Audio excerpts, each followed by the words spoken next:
potential demand for financial services.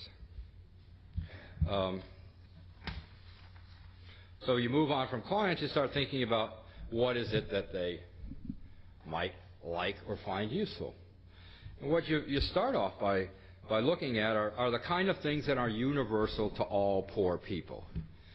All right, and this is not necessarily so much livelihood-based as it is what are the kinds of things that everybody would find some use for. And you got things like payment system, consumption smoothing, sort of liquidity management in the household, healthcare financing, durables, old age security, income, asset security, education financing, life cycle events. You find these are the sorts of things that any poor family would confront, for which you could at least imagine a financial service might be an appropriate tool to help manage, right?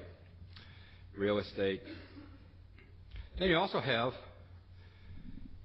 specific needs, and these are more livelihood driven, right? And this is where you say, okay, a micro-entrepreneur has to fund, working capital. A small farmer, some working capital. Maybe in both cases there's some investment capital. If you look at a low-wage salaried worker, what is it they're trying to do?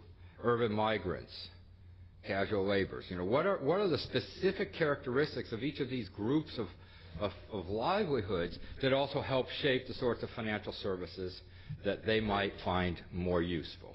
So we went through a whole, increasingly complex and non-PowerPoint friendly sets of analysis that only consultants on the West Coast are capable of producing, because I've never seen anything like it. What is interesting to me, and hopefully to you guys, is that, if you go back to the universal, oh boy, wait, what did I do? Okay, universal.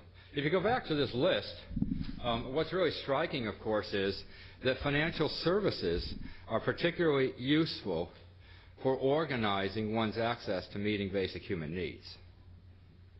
That's what's really striking. It's how you get to the doctor. It's how you pay for the school uniforms or the school fees. It's how you buy the roof over your head. It's how you organize access to all those financial services, to those basic human needs. It really is. At the end of the day, think about the role of financial services in your own lives. I do this meditation. I've lived out in Boulder for a while. We've been running the Boulder program for a while. It's one of these new age kind of freaky places, full of people who meditate and do yoga and Buddhists and all that sort of good stuff.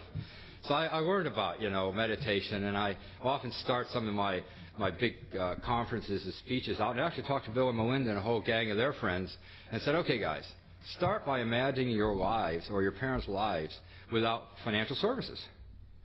How would you have organized most of the things that represent, your accomplishment of your life goals without having had financial services in the middle of it? Would you even be alive today? Would your mother or father have gotten you to a doctor on time without health insurance?